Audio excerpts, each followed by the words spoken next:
Alright, we are live. Hi everybody, good afternoon.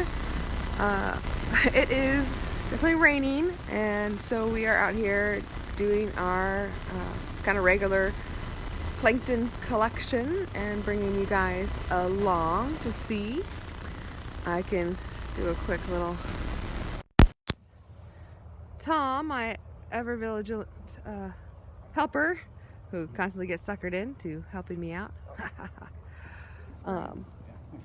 Faro Marine Life Center is just right over there, so we are out on City Pier. You might recognize our awesome walking tower at the end of City Pier if you're from the area. Of course, there's the Red Line Hotel, Hollywood Beach, water. Quite a few birds out. I'm not a great birder, so I wouldn't be able to tell you what these birds are, but there's some cool birds out.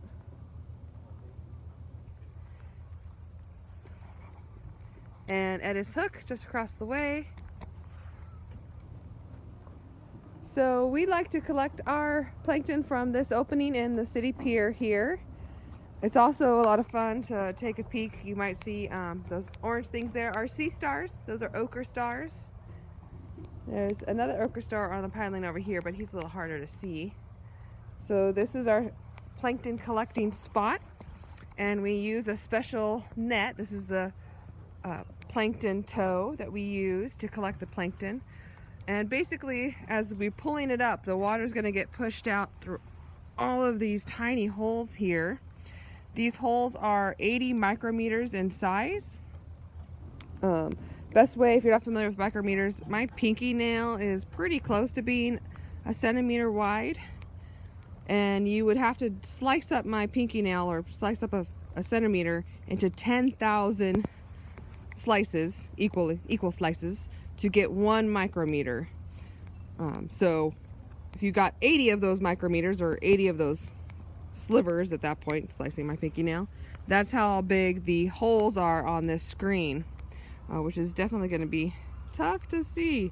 That's small enough so that the water can get out, but anything bigger than that is going to get trapped in this container, which is great for us because then we can pour that into our plankton collection jar and take that with us to Faro so we can feed our filter feeders. So Tom's gonna do the honors of collecting our plankton. If you have questions, let me know. I'm definitely hoping that the rain is not making it sound really weird on the microphone, so if it is, let me know and I will take that off. Oh, actually, I don't have that microphone plugged in. Never mind.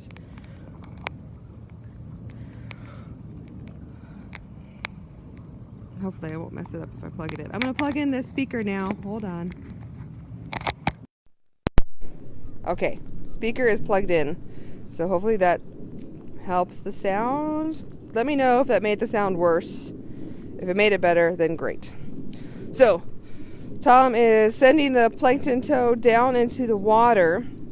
We want to make sure that the plankton tow doesn't necessarily hit the bottom. We're not necessarily wanting to get those micrometer holes clogged up with sand and sediment, and so there's a little pink zip tie on the line, so we always take the same amount of the water column as we collect. So once that pink zip tie reaches the surface of the water, it is our cue to start pulling the plankton net up. And so here comes the plankton net, and you can see that the water is going to be coming out of those opening and holes, but the opening those micrometer holes don't go all the way down to the bottom, so there's always a little bit of water left in the container, which is great for our plankton collection.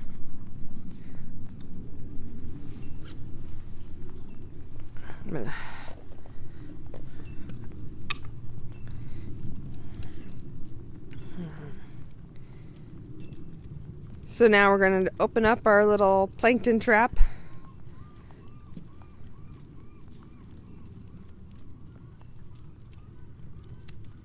Sometimes I kind of twist it so that they can't fall back onto it. Does that make sense? Yeah. And then pouring it in. Ooh. Awesome. When we're able to fill our jar with just one pool like this, that tells us there's a lot of stuff in the water.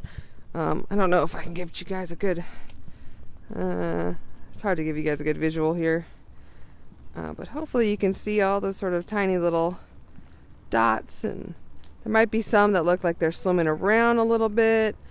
A lot of the greenish color is usually the phytoplankton, since we have two different types of plankton. The phytoplankton is the plankton that's like plants, algae, so plant-like plankton.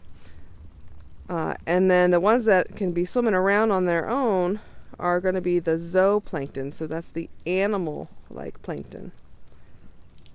So it does look like we have a good amount of phytoplankton in there, because lots of kind of greenish coloring. But do you want to do it one more toe? We can totally fill the jar up. Otherwise, this would be pretty good. I could try to give you guys that kind of view too. Oh, there's a little fly.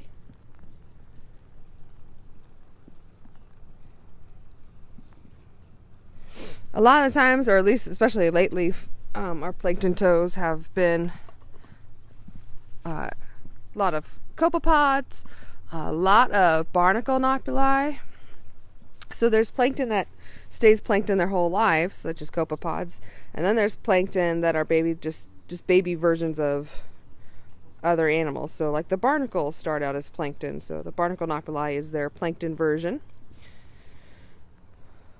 Sometimes we get like polychaete worms that are in their plankton version,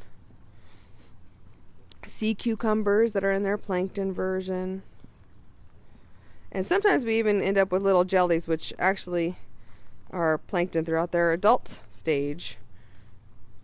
Even the big ones. Plankton, it just means that they're a drifter. They can't really swim against a current really well.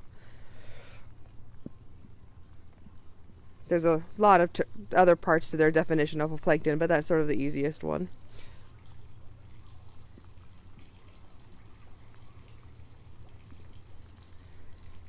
So the whole water column is concentrated down into that jar. So if you were to go and just scoop with a jar out in the water, you probably wouldn't get nearly as much plankton. You might get some. I would probably say you'd get one or two in there, but you definitely wouldn't get the concentration that we do. And that's because we're getting it all concentrated by letting the water escape and taking the whole water column and pretty much pushing it down into that small amount. Open the lid here for Tim. Now we use this plankton, if you've ever come to visit us, you've probably seen it in our microscopes where you get a chance to kind of look at it and see what all we've got. And then we also use it to feed our filter feeders. So these are the critters that just filter the water for the plankton, such as our rock scallops, the tube worms, like the feather duster tube worms, our sand dollars, our oysters. And we're also using it to help feed our little babies that we have. We have some baby sailfin sculpins, so we are also using the plankton to help us feed those guys too. So lots of plankton eaters at Faro Marine Life Center are going to enjoy this wonderful jar of goodies.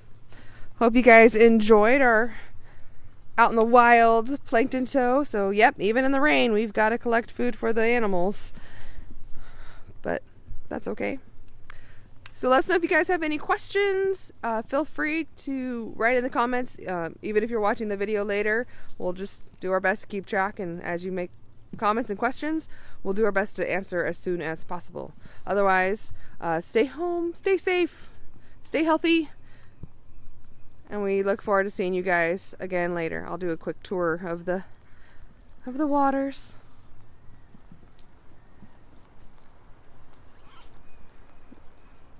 Thanks, guys.